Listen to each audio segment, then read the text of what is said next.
राम हरे राम राम राम हरे हरे हरे कृष्ण कृष्ण कृष्ण हरे हरे हरे राम राम राम हरे हरे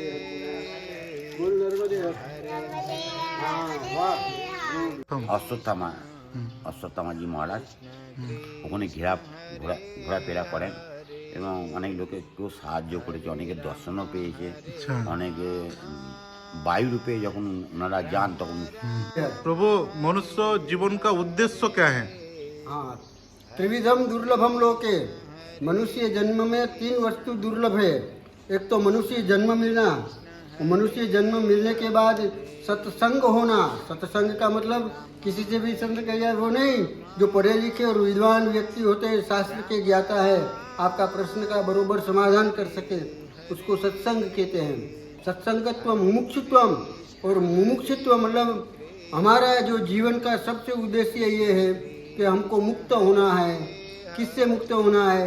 माया के बंधन से, क्योंकि काया का बंधन को कभी भी मुक्त हो जाता है। নর্মদেহর জয় মা ভগবতী রেবা। এই ভিডিওর মাধ্যমে আমরা দর্শন করছি পুণ্যতোয়া মা নর্মদার সেই অতি মনোরম রূপ। মায়ের কলকল দল ধ্বনিতে যেন মিশে আছে আধ্যাত্মিকতার সুর। মা নর্মদার চরণে আমার এই প্রার্থনা, এই পবিত্র দর্শনের মাধ্যমে যেন আমাদের মন শান্ত ও শুদ্ধ হয়। মা নর্মদার এই অনন্ত প্রবাহের সাথেই যেন আমরা দর্শন পাই সেই পরম সিদ্ধ সন্ত, ত্যাগী ও তপস্বী মহাত্মাদের, যাদের তপস্যায় এই তটভূমি ধন্য হয়েছে। মায়ের চরণে মাথা ঠেকিয়ে এই কামনাই করি, মা যেন তার সন্তানদের ওপর সবসময় কৃপাদৃষ্টি বজায় রাখেন এবং আমাদের অন্তরে ভক্তি ও ত্যাগের আলো জ্বালিয়ে দেন। রাম রাম হরে হরে हरे कृष्ण कृष्ण कृष्ण हरे हरे। মা নর্মদার কোলে আমরা এসে পৌঁছেছি মধ্যপ্রদেশের অঞ্জরুদ গ্রামে, জাগ্রত মা বাগেশ্বরী পবিত্র ধামে। যারা ওমকারেশ্বর থেকে মা নর্মদাকে সাক্ষী রেখে পরিক্রমা উঠিয়েছিলেন, তাদের কাছে এই ধাম কেবল একটি মন্দির নয়, এটি হল দীর্ঘ যাত্রার অন্তিম শক্তিপীঠ। বলা হয়, মায়ের এই দুয়ারে এসে না দাঁড়ালে পরিক্রমার সেই আধ্যাত্মিক বৃত্ত যেন অপূর্ণ থেকে যায়। মন্দিরের ধূপের গন্ধ আর প্রদীপের শিখায় এখানে ভক্তের চোখের জল আর মায়ের আশীর্বাদ মিলেমিশে এক হয়ে যায়। রাম রাম হরে হরে হরে কৃষ্ণ কৃষ্ণ কৃষ্ণ হরে হরে রাম রাম হরে হরে হরে কৃষ্ণ। মা বাগেশ্বরী তিনি এক জীবন্ত ও জাগ্রত জননী। বলা হয়, এই ধামের বাতাসেও যেন মিশে আছে মায়ের করুণা। আপনি যদি হৃদয়ে কোনো না বলা আকুতি, কোনো গোপন আশা বা কঠিন কোনো সংকল্প নিয়ে মায়ের এই দুয়ারে এসে দাঁড়ান, মা কাউকে খালি হাতে ফেরান না। রাম রাম হরে হরে হরে কৃষ্ণ কৃষ্ণ কৃষ্ণ হরে হরে। বিশেষ করে নবরাত্রির সেই পুণ্য দিনগুলোতে এখানে নামে ভক্তের জনসমুদ্র। ধূপ, দীপ আর আরতির আলোক ছটায় চারপাশ হয়ে ওঠে মায়াবী। দূর দূরান্ত থেকে মানুষ ছুটে আসেন সেই আদিশক্তির আশীর্বাদ নিতে, কারণ মা বাগেশ্বরীর কৃপা যেখানে বর্ষিত হয় সেখানে কোনো অমঙ্গল ছায়া ফেলতে পারে না। আসুন মা বাগেশ্বরী মহিমা জানব এক বাঙালি সাধু মহারাজের কাছ থেকে। 7 बागेश्वरी मंदिर है अपना इधर इंदौर में। तो उसका अंदर ये बड़ा बहन कहा जाता है उसको, तो इसका पूजा लगता है। मैं तो ये इतना माई का कृपा है, मैं देखा लकवा लगता है तो शनिवार नहीं तो मंगलवार को ये लोग पूजा करते आता है, उसको गाड़ी में उठा के लेके आता है। आज 7 मंगलवार नारियल चढ़ाता है, पूजा करता है, फिर वो सुस्त हो जाता है, पैदल जाता है। মহারাজ আপনি বাঙালি? हाँ, मैं बांगाली हूँ। আচ্ছা, বাংলায় বলুন না। মহারাজ এই মন্দিরের সম্বন্ধে কিছু বলুন না। এটা হচ্ছে মন্দিরের নাম হচ্ছে বাগেশ্বরী শক্তিপীঠ। হুম। শক্তিপীঠ मतलब जो 52 जो পীঠ আছে সতীর, ও পীঠ নয়, কিন্তু শক্তিপীঠ যেখানে মা অধিষ্ঠান করে সেটাকে শক্তিপীঠই বলা হয়। এখানে ভৈরবান বাবা আছে, ওপরে কালী মাই আছে, হ্যাঁ, শিবজি আছে। হুম। তো যাদের ধরুন নানা রকম রোগগ্রস্ত থাকে না, আসে এরা এখানে পূজা অর্চনা করে। পূজারি যে এখানে আছেন তার নাম হচ্ছে পূজারি মোহন দুবেজি। হ্যাঁ, তা উনি এই বলেন যে, আমি শুনেছি যে উনি বলেন যে কারুর যদি কিছু হয় 7 মঙ্গলবার না তো 7 শনিবার পূজা অর্চনা করতে গেছে। তা আমি এরকম লোক পেশেন্টকেও দেখেছি যে যারা মারুতি করে আসে, ওমিনি গাড়ি করে, আর উঠিয়ে নিয়ে আসে, লাকওয়ালে হয়েছে বা এ হয়েছে স্ট্রোক মতো। তো ওনার হাত দিয়েই পুজো করায় যেমন তেমন করে। কিন্তু 7 মঙ্গলবার যখন কমপ্লিট হয়, আমি দেখি যে ওই ভদ্রলোক বা স্ত্রী, হ্যাঁ, হেঁটে হেঁটে আসছে, হাত দুটো ধরে আছে কিন্তু মোটামুটি হেঁটে হেঁটে আসছে, এসে পূজা অর্চনা করে। মোটামুটি ওনার যা মায়ের যা কৃপা আশীর্বাদ সবার পায়, তো সবাই মোটামুটি সুস্থ হয়ে যায়, এটুকুনি আমার। অনেকে মান দেয়, বগরি মান করে, বা অনেকে এমনি পূজা দিয়ে বগরি ছেড়ে দেয়, বা পাঠ যেটাকে স্ত্রী বলে, বা ছেড়ে দিল। এরা মন্দির কমিটি ওটা বাইরে বেচে দিয়ে পয়সাটা ফান্ডে রেখে দেয়। আর যারা মান করে সাধারণত তারা মান করে ওই গেটের বাইরে রান্না বান্না করে খায়, খেয়ে দিয়ে তারা চলে যায়। মান এই জন্যে পুরো নয় যে মা মোটামুটি জাগ্রত। হ্যাঁ, তো যে কোনো যদি কোনো মান করে সেটা হয়, মানটা রাখে মা। কারো রোগ ভোগ আছে বা কেউ ধরুন নানা রকম চাকরি বাকরি বা শারীরিক কোনো কষ্ট বা অন্য কোনো, কিন্তু এখানে তো পুজো দিলে সেগুলো সার্থক হয়। আচ্ছা। হ্যাঁ, তো সুস্থ থাকে, এইটুকুনি আমি জানি। এর বেশি মহারাজ আপনার নাম? আমার নাম তো ডাকনাম বলরাম, ভালো নাম রাজনারায়ণ চট্টোপাধ্যায়। হ্যাঁ, আপনি কাশ্যপ গোত্র ব্রাহ্মণ মেয়ে। আচ্ছা, কতদিন আছেন এখানে? আমি প্রায় 4 বছর মতো আছি এখানে। আচ্ছা, এখানে 4 বছর আছেন। বাকি যখন এই মা নর্মদা পরিক্রমাবাসীদের সেবায় সেই সময় থাকি, তারপরে আমি গুজরাটে চলে যাই, গুজরাতে আশ্রমে গিয়ে থাকি। আজকে আমিও মা নর্মদাজির প্রচার প্রসারণ করছি। বাংলার মানুষ তেমনভাবে মা নর্মদাজিকে তেমনভাবে জানে না। ঠিক আছে, আপনি করতে পারেন। পশ্চিমবঙ্গে অনেকে আসে, মেদিনীপুর বা ধরুন আসাম, উড়িষ্যা থেকেও আসে অনেকে, শিলিগুড়ি থেকেও এসেছিল কয়েকটা ছেলে, আমার সঙ্গে আলাপ আলোচনা হয়েছে। উত্তরপাড়া এসেছে, চন্দননগরে এসেছে, দক্ষিণ 24 পরগনায় বজবজ এখান থেকে একজন ভদ্রমহিলা পরিক্রমা করছে, আমার সঙ্গে আলাপ হয়েছে। টিটাগড়ের থেকে হয়েছে, বা কলকাতা খর্দা থেকে এসেছে, আসে অনেকে পরিক্রমা করে। এমনকি একজন মেডিকেলের ডক্টর ছিল, উনি ওই অ্যানাস্থেসিয়া করেন, উনিও এসেছিলেন, ওনার সঙ্গে আমার কথাবার্তা হয়েছে। অনেকেই আসে, ডাক্তারও আসে, ইঞ্জিনিয়ারও আসে। বরানগর রামকৃষ্ণ মিশন বিদ্যালয়ের, মানে যেটা বরানগরে অবস্থিত 1 থেকে 12 অবধি, সেখানকার হেড মাস্টারমশাই যিনি, তিনিও এসেছিলেন, এবং তেনাদের আরও কয়েকটা গ্রুপ এসেছিলেন।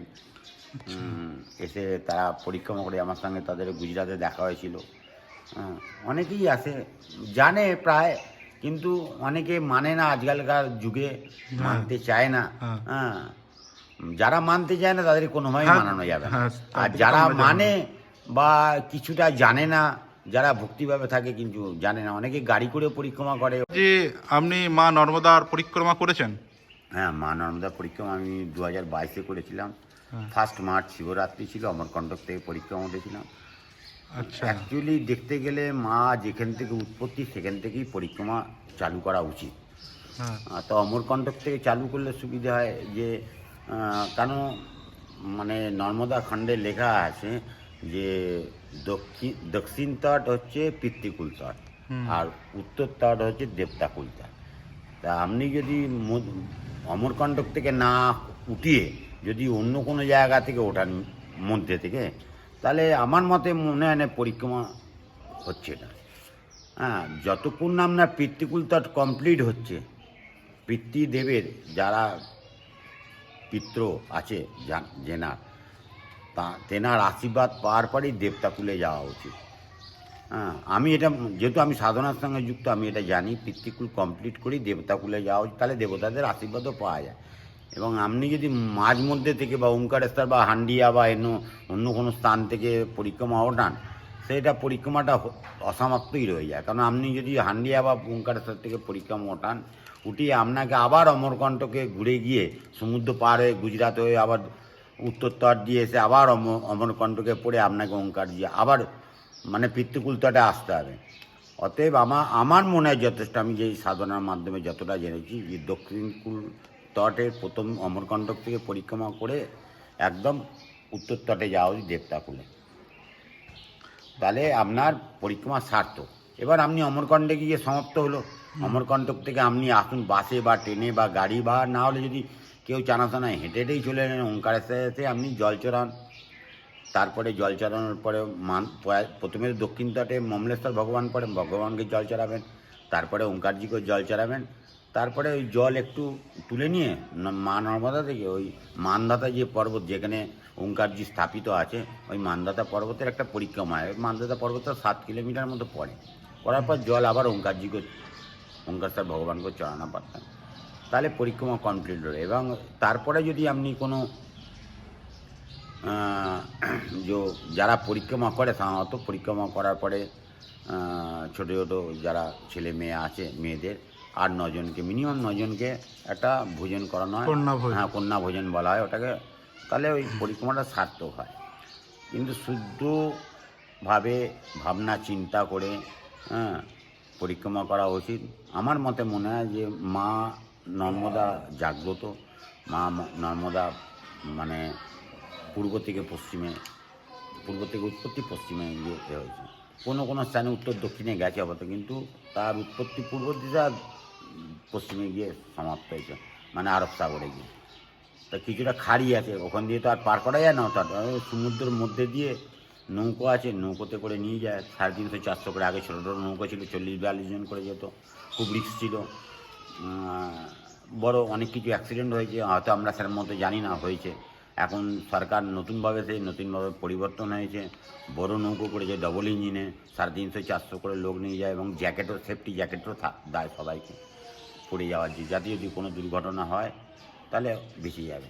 যদি না খাড়িতে কিছু হয়ে যায়, খাড়িতে হয়ে গেলে সাধারণত মাগর তো আছেই, হ্যাঁ, তার কপাল জোরে সে যদি বেঁচে গেল, আর না বেঁচে গেল তো মার কাছেই চলে গেল। যেমন মানুষ সাধনা করার পরে ব্রহ্মতে গিয়ে লীন হয়, তেমনি নদী, সব নদীর উৎপত্তি যেখান থেকেই হোক না কেন, যতক্ষণ না সে সমুদ্রে গিয়ে লীন হবে ততক্ষণ তার ব্রহ্মপ্রাপ্তি হবে না। ওই জন্য সব নদীকে সমুদ্রে লীন হয়, সমুদ্রে গিয়ে তারে মিশে যায়। তখন আর বোঝা যায় না যে গঙ্গা আসছে কি যমুনা আসছে কি সরস্বতী আসছে নর্মদা আসছে, আর বোঝার সৃষ্টি নেই, সমুদ্র।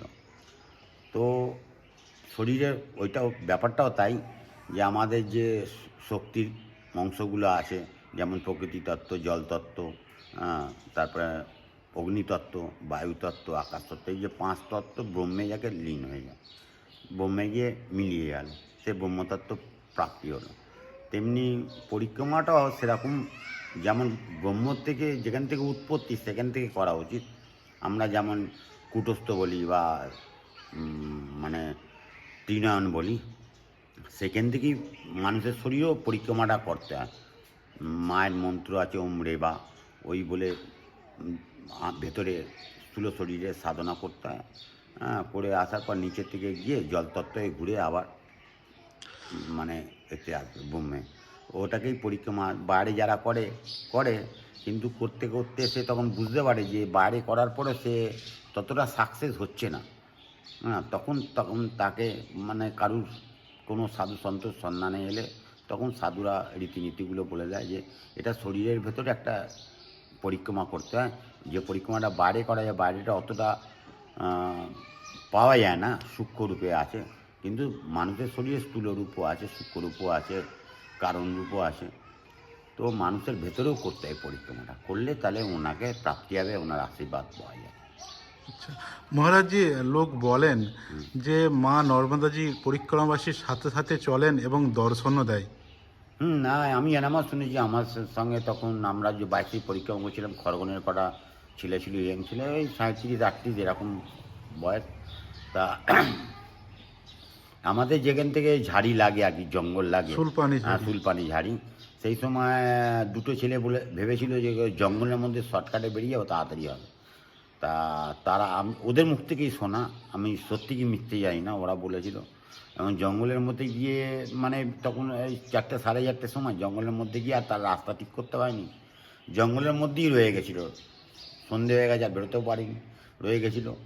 তা সন্ধে লাগার পরে একটা বৃদ্ধা, মিনিমাম 65-র ওপরে বয়স, তিনি এসে দেখা করেন, বলে বাবা তোমরা এখানে, বললো আমরা চিনে যেতে পারছি না, হ্যাঁ অন্ধকার হয়ে গেছে, তাই গাছের তলায় আশ্রয় নিয়েছি। বলে ঠিক আছে, চিন্তা করো না, আমি তোমাদের রাত্রিরে খাবার দাবার খাবার দাবার যা লাগে আমি দিয়ে যাব। তো ওই বয়স্ক ভদ্রমহিলা মোটামুটি সন্ধ্যেবেলা 7টা 7:30টার সময় এসে খাবার দাবারও দিয়ে যান, ওনাদের রুটি ডাল দিয়ে যায়, খাবার দাবার খেয়ে ওরা শুয়ে পড়ে। এবং সকালবেলা উঠে আবার যখন এগোতে আরম্ভ করে, জঙ্গল পেরিয়ে যায়, মিনিমাম এই ডিস্টেন্সটা 15 কিলোমিটার ছিল। যখন গ্রামে গিয়ে পৌঁছায় তখন গ্রামের লোকরা বলে যে এরকম ভদ্রমহিলা তো গ্রামেতে কেউ নাই, আর যদিও বা থেকে থাকে সেই জঙ্গলের মধ্যে 15 কিলোমিটার হেঁটে গিয়ে আপনাকে খাবার দেবে না। এ সাক্ষাৎ নর্মদা মায়ে দর্শন হয়েছে আপনাদের, এবং নর্মদা মাই খাবার দিয়ে গেছে। এছাড়াও ওখানে নর্মদা মা ছাড়াও সত্য চিরঞ্জীবী অশ্বত্থামাজি মহারাজ ওখানে ঘোরাফেরা করেন, এবং অনেক লোকে কেউ সাহায্য করেছে, অনেকে দর্শনও পেয়েছে। অনেকে বায়ুরূপে যখন ওনারা যান তখন সারা শরীরে সুগন্ধ যেন ছড়িয়ে পড়ছে, হ্যাঁ, বা অনেকে বলে যে ঠান্ডা হাওয়া হঠাৎ কোথা থেকে লাগলো, অনেকে আবার দর্শনও করেছে, হ্যাঁ, যেমন হয় আর কি। কিন্তু আগে তো অতটা মানে এখন যতটা ইজি হয়ে গেছে, মানে ওই জঙ্গলে আগে যারা মানে আদিবাসী সম্প্রদায় যারা ছিল, তারা ভিল সম্প্রদায় যারা আদিবাসী, তারা ওখানে বনে জঙ্গলে বসবাস করতো, ফলমূল খেত, আর যা সাধু সন্ন্যাসী যেত তাদের থেকে কেড়ে কুড়ে নিত টাকা পয়সা, লুট করে। এরকম একটা কাহিনী আছে যে মানে নাঙ্গা করে দিত, মানে ল্যাঙ্গট পর্যন্ত থাকতো না। এবং তারপরে যখন তারা গুজরাটে গিয়ে নামতো, গুজরাটে যারা মোটামুটি পরিক্রমাবাসীদের সেবা শুশ্রূষা করে, তারা কাপড় চোপড় নিয়ে রেডি থাকতো, জানে কেউ না কেউ নাঙ্গা আসতে, তাকে কাপড় পরিয়ে জুতো চপ্পল পরিয়ে আবার আগে পরিক্রমা মার্গে পাঠাতো। এরকম একটা সাধু মাথায় অনেক জটাপটা ছিল, টাকা পয়সা খুঁজে পায়নি, তারপরে খোঁজার পর পায়নি, যখন সাধারণত তীর ধনুক দিয়ে ভয় দেখাতো বা তরবারি দিয়ে, তারপর সাধুকে ছেড়ে দিয়েছিল। সাধু যখন মোটামুটি 5-6 কিলোমিটার চলে গেছে, হ্যাঁ, পরের দিন তখন গভীর জঙ্গল ছিল, বন্য পশুও ছিল। তারপরে মা নর্মদা মাই নাকি ওনাকে স্বপ্নাদেশ করেছিলেন যে ওর জটার মধ্যে টাকা আছে, হ্যাঁ, জটাটা খুলিসনি তো। তখন পরের দিন সকালবেলা উঠে আবার তারা ধাওয়া করে সাধু মহারাজকে ধরে করে জটা খুলতে, জটা থেকে 30-35 হাজার টাকা পাওয়া যায়। তো তখন সাধু মহারাজ ওদেরকে জিজ্ঞেস করেছিল, ভীর সর্দারকে, যে এই টাকার কথা আপনাকে কে বললো আমাদের নর্মদা মাই স্বপ্ন দিয়ে বলেছে। দেখো কিরম কাহিনী, মা সাধুদেরও সেবা করে, যারা ভিল যারা জাতি ওখানে থাকে খুব গরিব তাদেরকেও সেবা করতো। কেন ন্যাচারালি সাধুদের কাছে টাকা পয়সা থাকা উচিতই নয়, যে জমা করেছে সে সাধুদের আওতায় পড়েই না প্রথমত, দ্বিতীয়ত পয়সা রাখা উচিত না, সেহেতু মা ওদেরকে বলে দিয়েছে যা পয়সা নিয়ে, টাকা পয়সা ওরা নিয়েছে, নিয়ে কাউকে মারধর করতো না, ছেড়ে দিত। কিন্তু এখন ওই ভিল যিনি আছেন, যারা করতেন, তারা এখন ওখানে আশ্রম খুলেছে, আশ্রম খুলে ওগুলো সেবা দিচ্ছে, জামা কাপড় দিচ্ছে, যদি কারোর শরীর অসুস্থ হয়ে যায় তাদের অ্যাম্বুলেন্স ডেকে সিটিতে পৌঁছে দিচ্ছে, ভর্তি করে দিচ্ছে। এবং আমার যত এই দুবার পরিক্রমা করেছি, আমি সেরকম কাউকে পাইনি যে কারা কাউকে কোনোভাবে শারীরিক নির্যাতন করে বা অন্য কিছু করে। তারা সেবা করে। আমরা যখন মানে 22-24 পরিক্রমা করছিলাম আর একবার, তখন একটা ওই জঙ্গলের মধ্যে পাহাড় টিলে একটা ছোট মানে কুঠি মতো ছিল। तो একটা বাচ্চা মেয়েকে বললাম, माँ थोड़ा लोटा में जल दे दे, तो जल दिया। फिर बाद में तभी 11:30-12 बज रहे थे, एप्रिल मई महीने में बहुत গরম ছিল তখন। তা বললাম, মা যদি কিছু খাবার টাবার থাকে একটুখানি দাও, খাবো আমরা, আমরা খিদে পেয়েছে।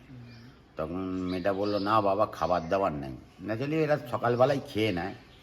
তো অন্য একটা ছোট পাহাড় থেকে আর একটা বাচ্চা মেয়ে ওই কথাটা শুনেছে। হ্যাঁ, শুনেছে, আমরা বুঝতে পারলাম যে দেখছি ওই পাহাড়েও পাহাড়ের একটা চূড়াতে আর একটা মেয়ে দাঁড়িয়ে ছিল 10-12 বছরে।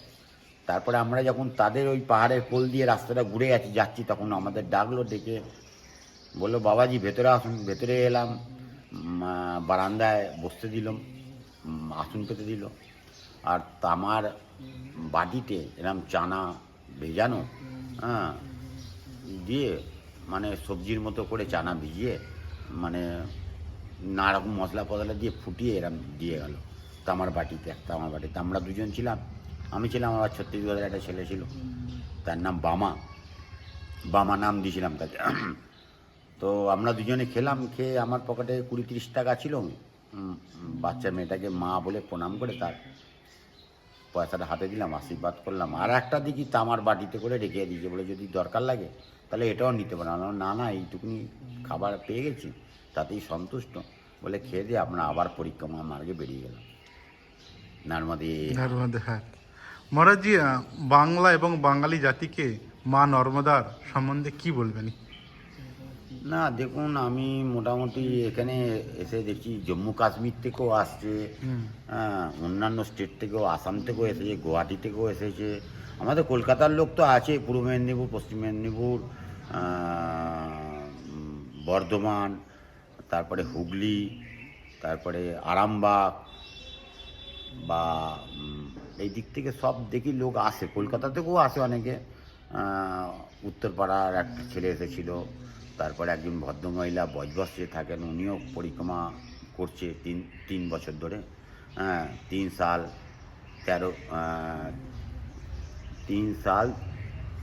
3 মহিনা 13 দিন এই পরিক্রমাটা করার পরে মানে 3টে চতুর্মাস কাটায়, মানে 3-4-12 মাস, তেমনি একটা বছর কেটে যায়, ওখানেই থাকতে হয়। কেন এই যে বলে যে কালী পুজোর পরে যে একাদশী পড়ে, এটাকে বলে দেবসায়নী একাদশী। এই সময় ভগবান নারায়ণ শয়ন করেন কুবেরের কাছে গিয়ে। সেই সময় পরিক্রমা করা মানে, যেহেতু যেখান দিয়ে নর্মদা প্রবাহিত হয়েছে সেই সব এলাকায় সাধুসন্তরা চলে না, বা যারা পরিক্রমা করে, পরিক্রমাবাসী গৃহস্থ থেকে এসে সংকল্প উঠিয়েছে, মানে তারা সন্ন্যাস জন্ম নিয়েছে বা চুল ফুল কেটে মুন্ডন করে সংকল্প নিয়ে পরিক্রমা করে, তাদেরও সন্ন্যাস চলে, তারাও পরিক্রমা করে নেই 4 মাস চতুর্মাস পরে। আর এই সময় ওই আশ্রমেই থেকে যায়, আশ্রমে মানে প্রকৃতিকে আঘাত করে না, মানে প্রকৃতিকে আঘাত করে না। এটার বলার কারণ যে আমরা যদি মাটির উপর দিয়ে চলি, আর এই যে প্রকৃতির বারবারন্ত বর্ষার সময় নানা রকম বীজ পড়ে থাকে, হ্যাঁ, গাছপালা, সেই বীজ থেকে অঙ্কুরিত হয়ে আর একটা গাছের সৃষ্টি হয়, সেটাকে যদি আমরা পদাঘাত করে এগিয়ে চলি তাতে প্রকৃতি নষ্ট হয়, গাছপালা মরে যেতে পারে, সেই জন্যে বারণ থাকে। সেই সময় এখানে থাকে, হ্যাঁ। তারপরে চতুর্মাস হয়ে যাওয়ার পরে, উঠে যাওয়ার শেষ হওয়ার পরে, যখন মানে জুলাই মাসেটা আরম্ভ হয় দেবসায়নী একাদশীটা, আর দেবউন্নী একাদশী কালী পুজোর একাদশীর পরে শেষ হয়ে যায় অক্টোবরে, না তো নভেম্বরে যখনই পড়ে, তারপর থেকে আবার পরিক্রমাবাসীরা চলতে থাকে। কিন্তু সাধুসন্তরা দশেরা দশমী থেকেই আরম্ভ করে এই পরিক্রমাটা। শ্রদ্ধেয় মহারাজ রাজনারায়ণ চট্টোপাধ্যায়ের মুখনিসৃত এই অমৃতবাণী আমাদের হৃদয়ে এক নতুন আলোর সঞ্চার করল। মা নর্মদার এই পরিক্রমা কেবল একটি পথ চলা নয়, এটি নিজের আত্মাকে চেনার এক কঠিন অথচ আনন্দময় তপস্যা। অঞ্জুরুদের এই পবিত্র বাগেশ্বরী ধাম আমাদের সেই শক্তির কথা মনে করিয়ে দেয় যা প্রতিকূলতার মাঝেও মানুষকে অবিচল রাখতে শেখায়। আপনারা যারা আজ এই ভিডিওর মাধ্যমে মা বাগেশ্বরীর দর্শন করলেন এবং মহারাজের কথা শুনলেন, আপনাদের প্রত্যেকের জীবন মা নর্মদার কৃপায় শান্তিময় হয়ে উঠুক। পরিক্রমাবাসীদের প্রতিটি পদক্ষেপ আমাদের শেখায় যে ভক্তি আর বিশ্বাস থাকলে পৃথিবীর কোনো পথই দুর্গম নয়। আজকের এই আধ্যাত্মিক সফর আপনাদের কেমন লাগলো তা আমাদের অবশ্যই কমেন্ট বক্সে লিখে জানাবেন। মা নর্মদা এবং এই পবিত্র ধাম সম্বন্ধে আপনাদের কোনো বিশেষ অভিজ্ঞতা থাকলে তা আমাদের সাথে ভাগ করে নিন। আমাদের এই আধ্যাত্মিক যাত্রার পাশে থাকতে এবং নর্মদা পরিক্রমার আরও অলৌকিক ও পবিত্র মুহূর্তগুলো নিয়মিত দেখতে আমাদের এই চ্যানেলটি সাবস্ক্রাইব করে আমাদের পরিবারের অংশ হয়ে উঠুন। जय शिव शंकर हर हर शंभो हर हर शंकर जय शिव शंकर।